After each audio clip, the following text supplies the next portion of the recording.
Muy buen día, compañeros y compañeras de tercer año de doctorado en medicina. Mi nombre es Rodrigo Rosales y soy el coordinador de este programa de refuerzo de farmacología.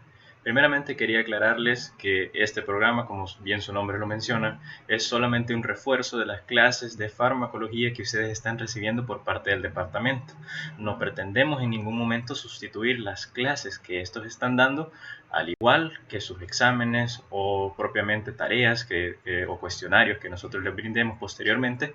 Por lo tanto, esto solo es un aditivo a su lectura autodidacta, como a las clases que este departamento está dando en el momento de usted estar viendo este video. Así que, sin más que agregar, les deseo suerte y éxitos. Vamos a empezar con el tema de ahora, que es farmacología adrenérgica. Recordándoles siempre que todas las clases que nosotros estemos brindándoles van a ser con la bibliografía recomendada por el departamento, y en esta ocasión nos toca Golan, la cuarta edición, sus principios de farmacología, bases fisiopatológicas del tratamiento farmacológico. Solamente voy a poner el puntero láser, que va a ser de mi ayuda, y empezar. Vaya, con respecto a las clases de agentes farmacológicos, nosotros tenemos que entender que los agentes farmacológicos adrenérgicos van a tener 5 momentos en los cuales van a intervenir en nuestro sistema adrenérgico. El primer momento va a ser su síntesis, el segundo momento va a ser su almacenamiento, el tercero va a ser su recaptación, su metabolismo y finalmente la activación de los receptores, como el contrario, la inactivación de los mismos. Esto usted se lo tiene que aprender, puesto que si se recuerda el momento donde va a actuar el fármaco, va a ser más fácil discriminar qué fármacos son los que están ahí. Así que recuérdenlo, porque eso es lo que vamos a estar viendo a lo largo de este video. Este video tiene dos partes, debido a que la activación de los receptores, los fármacos que activan los receptores, es bastante largo. Por lo tanto, trataré solo de empezar con los primeros 4 y posteriormente vean la parte 2 de este video, que va a ser la activación de esos receptores. Empezamos con los inhibidores de la síntesis de catecolamina. Esto es bastante importante importante y fácil, debido a que solo tenemos a un agente que nos menciona este libro. Obviamente hay más, pero este es el más importante, el cual es el alfa-metiltirosina. El alfa-metiltirosina tiene la capacidad o su mecanismo de acción, que es inhibir esta enzima, la enzima tirosina hidroxilasa. Recordemos que todo este proceso de creación de catecolaminas, recordemos que las catecolaminas son dopamina, noradrenalina, serotonina, adrenalina, entre otros. Vean también el video de fisiología adrenérgica que les dejamos en nuestro canal. Entonces, decía, todo este proceso de creación de catecolaminas inicia con la tirosina, este aminoácido tirosina. Entonces, ¿qué es el primer paso? El primer paso que sufre la tirosina bioquímicamente para la formación de una catecolamina es el cambio conformacional que le da la tirosina hidroxilasa. Entonces, ¿qué pasa si nosotros inhibimos esta enzima a través de este fármaco llamado alfa-metiltirosina? Pues no va a haber ninguna de las catecolaminas que les acabo de mencionar, puesto que es el inicio de todo esto. Así que, ¿qué ustedes pensarán? ¿Para qué vamos a prescribir este fármaco si va a inhibir todas las catecolaminas? Pues esta indicación terapéutica, la indicación terapéutica principal, es la hipertensión por feocromocitoma. Ustedes recuerdan que los feocromocitomas son tumores que aparecen en las células de las glándulas suprarrenales. Lo vamos a ver en una diapositiva siguiente. Estos feocromocitomas tienen la capacidad de aumentar exageradamente, va a ser una tormenta de catecolaminas en nuestro cuerpo. Por lo tanto, necesitamos que un fármaco que inhiba la síntesis de todas estas catecolaminas. Para ello nosotros tenemos el alfa-metiltirosina. Sin embargo, cabe recalcar que este fármaco no es un agente de primera línea. Vamos a ver otros como la fenoxibenzamina, que es más utilizado que este fármaco, pero por ahora solo tenemos que reconocer este fármaco que pertenece a esta familia, inhibidores de la síntesis de catecolamina, y que obviamente lo vamos a necesitar cuando no tengamos otros fármacos de agentes de primera línea. Aquí tenemos hipertensión por feocromocitoma y posteriormente vemos que hay efectos adversos. Los efectos adversos de estos son la hipotensión ortostática y la sedación significativa. Al inhibir todas las catecolaminas, vamos a tener una hipotensión ortostática. Lo vamos a ver después, a medida que vayamos pasando. Esto es importante cuando veamos cualquier fármaco que inhiba tanto los receptores de todas las catecolaminas o de varias catecolaminas, al igual que inhiban el almacenamiento, vamos a ver este síntoma de hipotensión ortostática, que es lo que ustedes ya conocen, que estamos acostados viendo la televisión o en la computadora incluso, nos levantamos y sentimos ese mareo de pronto al levantarnos nosotros. Por eso es ortostática. Al momento de estar acostados, nos levantamos y sentimos esa hipotensión. Aquí está lo que yo les mencionaba. Este es el feocromocitoma. Esta es una glándula suprarrenal.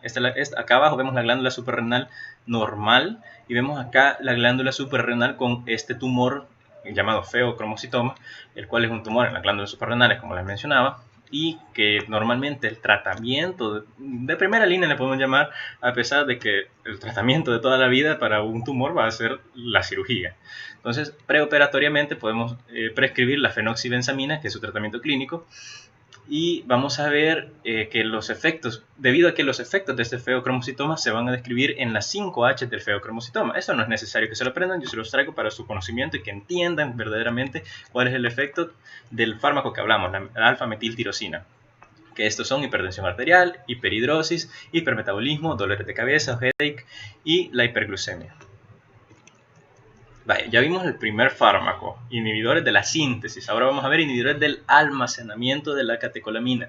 Estos van a tener dos efectos secuenciales, es decir, primero va a haber un efecto y este efecto va a conllevar al siguiente. Aquí tenemos inhibidores de almacenamiento de catecolamina. El primer efecto va a ser el simpático mimético. ¿Por qué se llama simpático mimético? Que hacen los mimos imitan. De ahí viene esa palabra etimológicamente, simpático mimético. Entonces, los simpático-miméticos van a imitar una estimulación simpática y posteriormente vamos a tener un simpático lítico. Los simpático-líticos van a inhibir esta actividad simpática.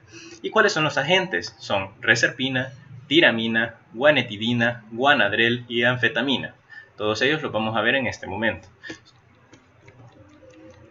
Aquí empezamos con nuestro primer fármaco, el cual es la reserpina. ¿Cuál es el mecanismo de acción de la reserpina? Es inhibir irreversiblemente este antiportador monoaminoxidasa vesicular, que lo vemos en la parte izquierda. Como saben, un antiportador tiene la cualidad de que permite que algo entre y algo salga. ¿Qué es lo que sale? Lo que sale y de dónde es el hidrógeno, que lo vemos en esta parte, y va a salir de la vesícula sináptica. ¿Y por qué sale? Porque necesita que entre algo. ¿Qué es lo que entre? ¿Qué es lo que entra? Va a ser la dopamina. Ahora bien, ¿qué sucede si vamos a inhibir irreversiblemente, ojito con esta palabra, este antiportador? Vamos a evitar que se almacenen la dopamina. Ya saben que la dopamina crea noradrenalina y la noradrenalina, adrenalina. Entonces, ahí es donde todo vemos el uso de esto. ¿Dónde lo vamos a utilizar? Lo vamos a utilizar en hipertensiones, porque va a disminuir la cantidad de ellas. Ahora, ¿qué pasa con lo que les mencionaba anteriormente? Reserpina, como es parte de la familia de inhibidores del almacenamiento, va a tener precisamente los dos pasos secuenciales. Primero, simpático mimético. ¿Por qué? Porque al momento que evita que se almacene la dopamina, la va a liberar y al liberarse va a crear un efecto debido a que ya salió de la neurona. Entonces va a crear ese efecto simpático. Ahora, ¿qué pasa? Después de crear ese efecto simpático, va a crear un simpático lítico. Simpático lítico es que ya no va a hacer ese efecto simpático. Y esto lo vemos debido a que ya no se puede estar recaptando no se puede estar volviendo a almacenar la noradrenalina que salió, por ejemplo. Recordemos que el 90% de las catecolaminas que salen de las vesículas son reutilizadas. Entonces, como no se pueden reutilizar, entonces no va a haber una actividad simpática. Ahí es donde vemos los dos pasos secuenciales. Primero simpático mimético y luego simpático lítico. Y vemos que la reserpina a dosis bajas, las catecolaminas se destruyen por MAO, la monoaminoxidasa, la cual es una enzima citoplasmática que se encuentra en las neuronas. Y a dosis altas vamos a ver que también pueden salir del citoplasma hasta el espacio sináptico gracias a la actuación reversa de NAT. Aquí vemos el NAT. Y donde yo les mencionaba que había un efecto simpático mimético. ¿Cuál es el efecto adverso de esto? Es depresión. Puede causar depresión debido a lo que les mencionaba, que van a eliminar todas las catecolaminas. Puede causar una depresión grave. Ahora bien, vamos a iniciar con otra, siempre es de la misma familia, almacenamiento, de inhibición del almacenamiento, pero esto es bastante interesante debido a que la tiramina Es una amina, no es un agente farmacológico. Es una amina que se encuentra normalmente en la dieta, disponible en los alimentos, como el queso y el vino tinto. Yo les traigo aquí una variedad de alimentos en los que se encuentra la tiramina, el cual es el chocolate, vemos la banana, vemos los té, vemos el vino tinto importantísimo y el queso. Estos son los que menciona su libro específicamente. Sin embargo, más adelante veremos que hay otros tipos, como por ejemplo las aves, el pescado, carnes rojas, entre otros. Ahora bien, ¿cuál es el mecanismo de acción de la tiramina? La tiramina primero va a llegar a nuestro intestino y a nuestro hígado. ¿Qué se encuentra en el intestino y en el hígado? Se va a encontrar su enzima degradatoria, la cual es la MAO, la monoaminoxidasa. Entonces, pregunta de examen. ¿Cómo se metaboliza la tiramina? Se metaboliza a través de la MAO, monoaminoxidasa. ¿Por qué es importante? Porque si agregamos un agente farmacológico que inhiba la enzima que degrada la tiramina, vamos a elevar drásticamente la cantidad de tiramina en nuestro cuerpo. Entonces, la tiramina llega al intestino y al hígado y luego por la circulación, la que no se metabolizó, ojito a eso, la que no se metabolizó va a ir por la circulación, por la sangre y va a llegar a las neuronas. En las neuronas se va a almacenar en la vesícula sináptica y ahí es donde empieza a hacer su mecanismo de acción, el cual es desplazar la norepinefrina de las vesículas provocando una liberación masiva de esta. Entonces, ¿qué pasa si vamos a sacar la norepinefrina? Lo mismo que anteriormente hemos visto, va a llevar a una hipertensión sanguínea diastólica. No es lo mismo que anteriormente, sino que me refiero al proceso, es decir, un simpático mimético. Va a liberar la norepinefrina y va a iniciar esta hipertensión sanguínea diastólica. Ese es el efecto inmediato de la tiramina. ¿Cuál es? Mecanismo de acción, enzima que lo degrada y efecto inmediato. Tres cosas que pueden ser preguntas de examen. Ojito a eso. Después vemos que al desplazar la norepinefrina, esta tiramina queda dentro de las vesículas sinápticas y va a ser metabolizada por esta enzima, la dopamina beta hidroxilasa. La dopamina beta hidroxilasa es la que convierte la dopamina a la noradrenalina.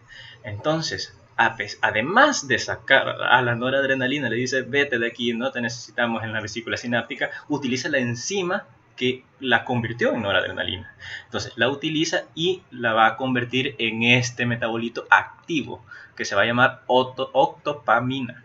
Esta octopamina también va a hacer un efecto parecido a la norepinefrina, pero mucho más bajo, muchísimo más bajo que la noradrenalina. Entonces, la cantidad de tiramina que no se convierte en octopamina y la octopamina van a ejercer un efecto mucho menor al que haría normalmente la noradrenalina. Entonces este es el efecto siguiente, el simpático lítico.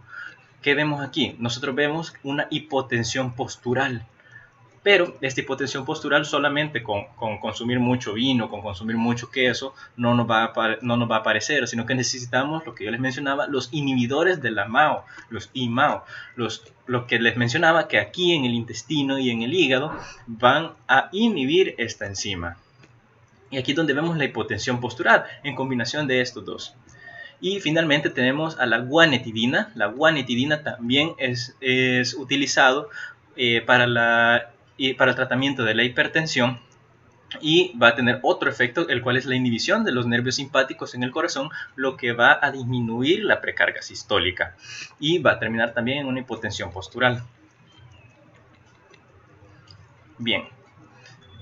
Me faltaba también, aquí la guanetidina tiene un análogo que es también mucho más bajo, el cual es guanadrel. El guanadrel también es utilizado para la hipertensión, causando una hipotensión postural con un inhibidor de MAO, es decir, una contraindicación de uso de los IMAO va a ser el consumir alimentos añejados, el consumir queso, el consumir vino tinto. ¿Qué otros fármacos vemos aquí? Nosotros vemos la anfetamina. La anfetamina es importantísima. Esta es una pregunta de examen también. 4 acciones adrenérgicas de la anfetamina. Primero, desplaza las catecolaminas endógenas de las vesículas de almacenaje. Desplaza las catecolaminas de las vesículas. Primero. Segundo, es un débil inhibidor de la MAO-A. La MAO-A es la que va a degradar normalmente el vino y el queso. Tercero, inhibe de forma competitiva la recaptación de catecolaminas mediadas por NAT y DAT. Y cuarto, es un agonista asociado con aminatrasa, TAR1, abreviado, que es un receptor acoplado a proteína GS. en las neuronas presinápticas. Aquí está toda la vía de señalización, la bioseñalización. Empezamos con la anfetamina, la cual estimula este receptor acoplado a proteína G, lo cual ya sabemos que los receptores de acoplado a proteína GS van a activar la proteína quinasa A y la proteína quinasa C, las cuales, debido a su nombre, como su nombre lo dice, son proteínas que fosforilan, van a fosforilar a DAT, terminando en una inhibición de la recaptación de dopamina. Entonces, ¿cuál es el efecto final de la anfetamina? Va a ser inhibir la recaptación de dopamina. Ahí está, preguntas de examen. Siguiente, ¿cuáles son los efectos fisiológicos de la anfetamina? Un aumento del estado de alerta, una reducción de fatiga y apetito deprimido e insomnio. Estos son todos los efectos que va a ocasionar la anfetamina. ¿Cuáles son los usos clínicos entonces? Ya vimos que la anfetamina va a ser lo contrario de lo que acabamos de ver de los dos anteriores. Los dos anteriores se utilizaban para la hipertensión. Estos van a ser lo contrario, van a causar algo más activo. El otro veíamos que como que inhibían o algo así, esto va a ser algo más activo. ¿Qué cosas vamos a ver? Vamos a ver los usos clínicos, van a ser utilizados para la depresión, para el trastorno de déficit de atención e hiperactividad, la narcolepsia, es decir, episodios o ataques de somnolencia extremos durante el día, y la supresión del apetito. Todas estas cosas lo vamos a utilizar la anfetamina para ello. Ahora, agentes relacionados con la anfetamina. ¿Cuáles son estos agentes? Esto también pregunta de examen, siempre preguntan uno de estos. Efedrina lo vemos que es utilizada para la hipotensión persistente y el asma. Esto también importante, efedrina utilizado para esto. La pseudoefedrina lo vamos a utilizar como descongestionante OTC y resfriados. El descongestionante OTC significa over the counter, que significa en nuestro idioma medicamento de venta libre o medicamento sin prescripción o medicamento vendido directamente al consumidor. Entonces, pseudoefedrina, no confundir con fenilefrina, porque también es bastante importante la fenilefrina como descongestionante. Sin embargo, la pseudoefedrina se utiliza más en esta planta, la cual se llama Ma-Aung, que es una planta utilizada precisamente para el descongestionamiento nasal. La fenilpropanolamina es un fármaco que no tiene ninguna importancia, no es necesario aprendérselo, a menos que le pregunten por qué fue retirado por hemorragias cerebrales. Luego tenemos al metilfenidato. El metilfenidato es un análogo de la anfetamina, el cual es utilizado en pacientes pediátricos con trastorno de déficit de atención e hiperactividad. Aquí hay varias preguntas de examen. Puede ser, por ejemplo, fármaco relacionado con la anfetamina utilizado para descongestionante nasal. Vamos a ver, pseudoefedrina, o fármaco análogo a la anfetamina que es utilizado para el trastorno de déficit de atención e hiperactividad, metilfenidato. Y la metanfetamina también es un agente relacionado con la anfetamina en su forma metilada, la cual es una droga de abuso. Esto lo vamos a ver posteriormente en siguientes videos, debido a que no es tan necesario verlo en este momento. Sin embargo, vamos a hablar sobre los efectos adversos de la anfetamina, entre los que destacan la dependencia psicológica y fisiológica, la paranoia, alucinaciones, al igual que también priapismo, lo vamos a ver en la siguiente diapositiva, el síndrome de Gilles de Tourette, disfunción eréctil, convulsiones, insomnio, arritmias, taquicardias, entre muchos otros. Ahora aquí estamos, los efectos adversos. Primero empezamos con el síndrome de Tourette, que son varios, un síndrome, un conjunto de síntomas, entre los cuales van a destacar este blefaroespasmo, es decir, contracciones oculares que nosotros vemos en los músculos oculares. También hay otras personas que involuntariamente mencionan palabras, son agresivos, entre otras síndromes. Esto obviamente más fuerte. Luego tenemos el priapismo, que es la erección sin estimulación sexual, que puede durar hasta 4 o 5 horas. Sin embargo, no lo utilicen como para medicamento para estimulación eréctil, porque un efecto secundario de este efecto adverso es la disfunción eréctil. Por lo tanto, no tenemos ninguna ganancia en utilizar ese efecto adverso o antiterapéutico de la anfetamina. Además que vemos convulsiones, vemos paranoia, vemos arritmias y taquicardias. Ahora vamos con los inhibidores de la recaptación de catecolamina. Ya hemos visto 3 familias, ahora vamos a ver esta otra, la tercera familia, perdón. Estos inhibidores de la recaptación de catecolamina, esto es muy importante debido a que siempre preguntan, y en el libro solo mencionan estos nombres, las familias, y no mencionan específicamente los fármacos, puesto que después se ven en un capítulo específico del sistema nervioso central. Sin embargo, aquí lo voy a mencionar por si les aparece en su examen. Primero vemos a la cocaína, la cual tiene como mecanismo de acción inhibir el transportador de noradrenalina eliminando el transporte de catecolaminas. Aquí lo vemos en esta figura tan bonita. Vemos que aquí debe entrar la noradrenalina para posteriormente su almacenamiento. Sin embargo, la cocaína evita esto. Entonces, ¿cuál es su mecanismo de acción? Inhibir este TAN-NAT, que es el transportador de noradrenalina. Ahora bien, ¿qué otros efectos lo hace? ¿Cómo lo hace? Lo hace a través de promover la vasoconstricción inhibiendo esta recaptación. Este fármaco es bastante interesante puesto que no se creó como todos lo conocen, como una sustancia de abuso, como una droga de abuso, sino que se creó como anestésico local. Sin embargo, ahora ya no se utiliza debido a diferentes anestésicos mucho mejor utilizados y sin los efectos adversos que la cocaína que ustedes ya conocen. Que crea, ¿verdad? Entonces, tenemos la cocaína, luego tenemos también que es un inhibidor de la recaptación de catecolamina, los antidepresivos tricíclicos o ATC y los inhibidores de la recaptación de serotonina noradrenalina. Quiero destacar que la imipramina como la amitriptilina son antidepresivos tricíclicos. Amitriptilina y la imipramina. La fluoxetina, al igual que la sertralina, son fármacos inhibidores de la recaptación de serotonina, solo serotonina, fluoxetina y sertralina. Estos solamente son de la recaptación de serotonina y en los inhibidores de la recaptación de serotonina y noradrenalina, si nosotros vamos a ver, por ejemplo, la venlafaxina o también la duloxetina, que son estos fármacos. Así que si ustedes ven en su examen que les aparece, por ejemplo, la amitriptilina, la fluoxetina, les están hablando de inhibidores de la recaptación de la catecolamina. ¿Cuál es el mecanismo de acción de estos? Va a ser inhibir la recaptación, como su nombre lo dice, de noradrenalina mediada por el NAT. Siempre van a actuar aquí, en NAT, inhibidor de este transportador de noradrenalina, lo que va a hacer que se acumule en el espacio sináptico. Ahora, ¿cuál es el tratamiento o para qué son utilizados estos fármacos? Son utilizados para la depresión. Importantísimo. Antidepresivos tricíclicos, los antidepresivos, obviamente, para la depresión. Y los inhibidores de serotonina noradrenalina para la depresión, al igual que la cocaína. Muy bien, ahora vamos con los inhibidores del metabolismo de la catecolamina. Esta es la última familia que veremos. Los inhibidores del metabolismo de la catecolamina tienen, también es pregunta de examen, ¿cuál es su mecanismo de acción? Es evitar la desaminación secundaria a través de la inhibición de la monoaminoxidasa. Otra vez, los inhibidores del metabolismo de catecolamina tienen su mecanismo de acción, el cual es evitar la desaminación secundaria de las catecolaminas mediante la inhibición de la monoaminoxidasa. Entre estos destacan la tranilcipromina, la fenelcina e iproniazid, los cuales vamos a ver que son no selectivos. Estos inhibidores del metabolismo de catecolamina tienen tres categorías, les vamos a llamar, cuáles son la no selectividad o no selectivos, los que son selectivos para MAO-B y los selectivos para MAO-A.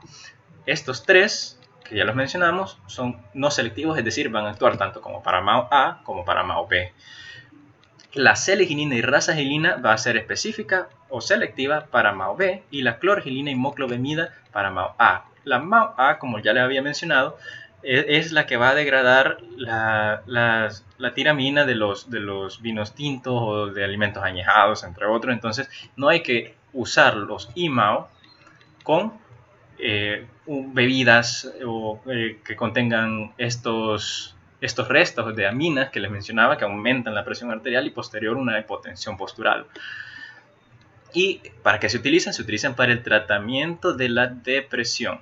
También, al igual que lo que acabamos de ver, como los antidepresivos tricíclicos, como los inhibidores de la recaptación de noradrenalina y serotonina. ¿Cuáles son las contraindicaciones con otros fármacos? Contraindicaciones, primero vemos que los IMAO van a ser, cuando son utilizados con los alimentos fermentados o los añejos, van a crear lo que ya les acabo de mencionar, esta hipotensión postural o la hipertensión diastólica. Y los IMAO también utilizado con los inhibidores de la recaptación selectiva de serotonina, como con los inhibidores de la recaptación de serotonina, noradrenalina, entre otros fármacos como meperidina, anfetamina, tramadol, van a causar este síndrome de serotonina, se le llama, síndrome de serotonina, importantísimo, y MAO, más alguno que aumente la serotonina, va a crear este síndrome de serotonina que se caracteriza por midriasis, diaforesis, taquicardia, vamos a ver temblores, convulsiones, una hiperreflexia, entre otros síntomas. Y esto ha sido todo. Muchas gracias por ver el video.